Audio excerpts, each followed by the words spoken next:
Hi guys, I've got a tutorial video here for you today, and I'm going to be showing you how I like to rig up big soft shads. And for this demonstration I'm going to be using the reel eel, just because I had one sitting there. So this is a 30cm reel eel in glow, it's the glow in the dark kind, but I also use this method for rigging up like herring shads and different fox baits and stuff. So I'll get going on it. Right, so what you'll need for this is obviously your shad that you're using. A measuring tape's handy for measuring wire out. Pair of pliers, like these are the cutter pliers. I've got a couple of wee small pairs of pliers for kind of working the metal a bit, and I've got these round nose pliers. And the most important part here, 1.2mm stainless steel wire. This is just bought off at eBay. It was easy enough to buy. I've heard people saying that you need to use 316L grade MIG welding wire, but I don't know what this is. I just went on eBay, found the first one, I bought it, and it's perfect, it's fine. I got 10 meters of it, and I have rigged up a whole bunch of lures on it, and it works great. So, and last but not least, a pair of safety goggles is always handy, because the wee bits of metal do chip when you're cutting and stuff like that, they can fly away. So I'm just going to go ahead and start unravelling this a wee bit. I'm just going to try and straighten it out, because it's been coiled up, it's kind of coming off, bent a wee bit. There we go. Okay, so for a 30cm reel eel, you can kind of usually do this by eye, just eye it up a wee bit. You want to give yourself plenty of extra, I reckon. There, it's alright if you've got a lot of excess, if you know what I mean, but you don't want to fall short. You've not cut yourself off enough wire. So I'm going to go ahead and cut that there. Safety first. Pull out my goggles. There we go. That's why you wear your safety goggles. There we go.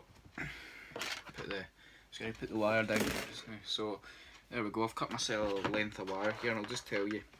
I can usually do this by eye because I've done it a whole load of times, so I'll just tell you how long that is. That is just over 30cm, maybe 32, 33cm, something like that. Now, the way you want to start this, the way you want to start this is by, you're going to kind of start at the back, if that makes sense. We're going to come down from the back, it's going to come down the body like that with a couple of loops to put split rings for hooks, then it's going to come like that from the body and out the mouth, and we'll put an eye on the front there. It will make sense once you see it, right? So my first move that I'm going to make here is just to pinch right in the end there and just do a little right angled bend there, like that. And when that punches through the lure, I'll hold it in there like that. So now I'm just doing this by eye. I'm going to try my best here to like make sure you can see easy enough. I'm eyeing it up with right there. There. I'm going to pinch it off there so it goes right through the body.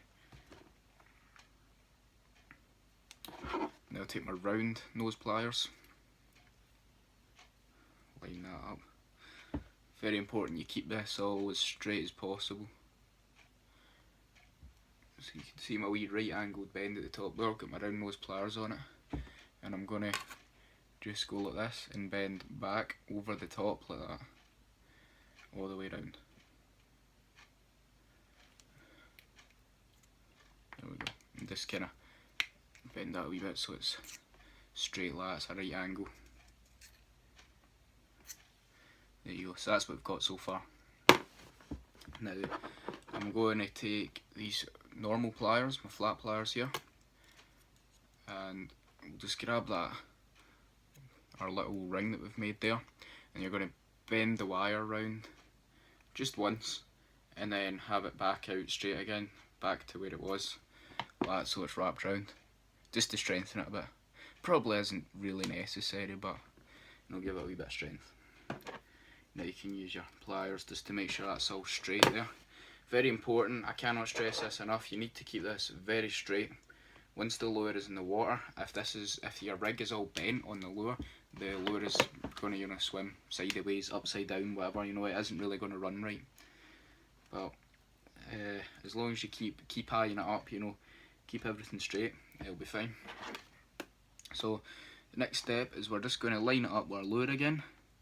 So that's going through there, coming up, and I'm going to put a wee ring there.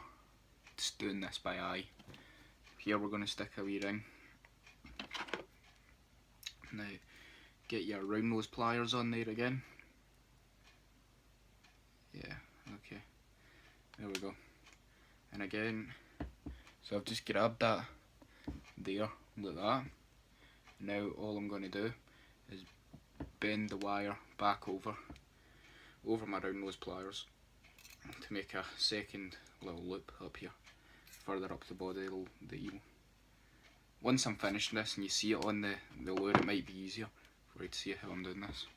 So that's what we've got now. Just like that. There you go, not too hard to make. So again, just checking as you go along, that looks fine. Everything's all lined up pretty well there actually. Make sure it's all straight. Yeah, that looks okay. So what I'm doing now is checking that this wire is going to run through and out of the mouth when that's tucked in against the body, which as you can see, it's looking good, it's looking fine. So all I'm going to do is I'm going to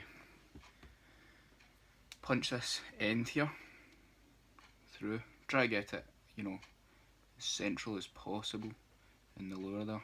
It's off a wee bit. There we go. And I'm going to run that right through, trying to keep it straight. This bit can be quite tricky, believe it or not. Right up and out of the mouth, like that.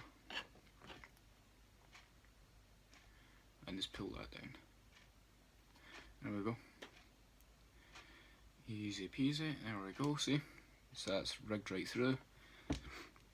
Now, we've still got this bit hanging out, and what you're going to do with this is you're going to punch it up through the lure. So just have a look, that's going to go through. Okay. Now just try and keep this right in the middle of the body of the lure. Like that, there we go, see? Now what you can do, obviously you see there's quite a bit sticking up there, so you can either cut it down or whatever if you want to. And it's quite long actually, so we'll maybe just, all we'll do is that previous little bit we made there, I'm just going to snip that off, just like that, so we've got a straight wee bit of wire again. I'm going to take my pliers and I'm going to pinch it like that, and I'm just going to fold it over on the lure.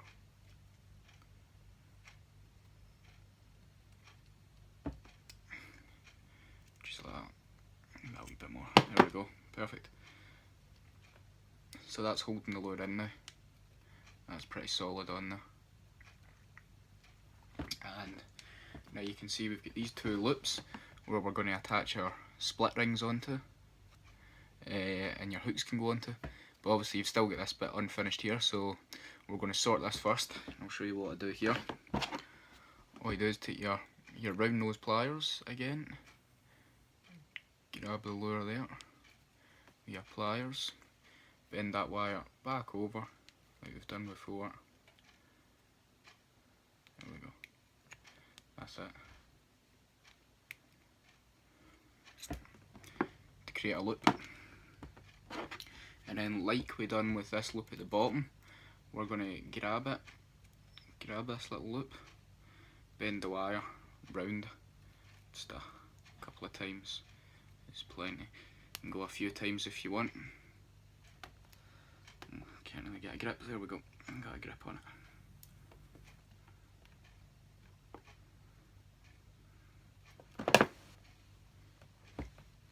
So you've now got that. Okay guys, so My phone decided to randomly stop recording at this point, so I'm just going to tell you what I was about to go on with anyway, and that was basically just tell you a bit about why I like to rig lures like this. You didn't miss anything, by the way, at that point. That was the end of the actual rigging of the lure. That's all you need to know. Just snip that little tag end off that you'll be left with and you're good to go. Pull the lure up a wee bit, just over that eye, and you've got a nicely rigged lure. So basically the reason I like to do this with lures is because you get such a natural swimming action in the water from these things compared to the front heavy, you know, having a big jig head on it and the lure's diving away off and that. This is just, it's very subtle. It's the whole lure is nicely balanced. It sits well in the water. Compared to the jig head diving, this just sits very nicely. It will like sink down. It has a nice rocking action, big belly flashes and stuff like that. I really like fishing it like this, and it's a bit lighter for casting as well, which I like. It's good for shallow fishing, you know, like really shallow bays or whatnot. It's good. Plus having that hook at the back there as well is handy. I mean, obviously with a jig head you can put a stinger on, but the double treble definitely is good for catch rates, for, you know, hookup rates. It's a good advantage to have. And I think that's all I was going to put in the end of the video anyway. So happy fishing guys, and I shall see you in the next video. Thanks, bye.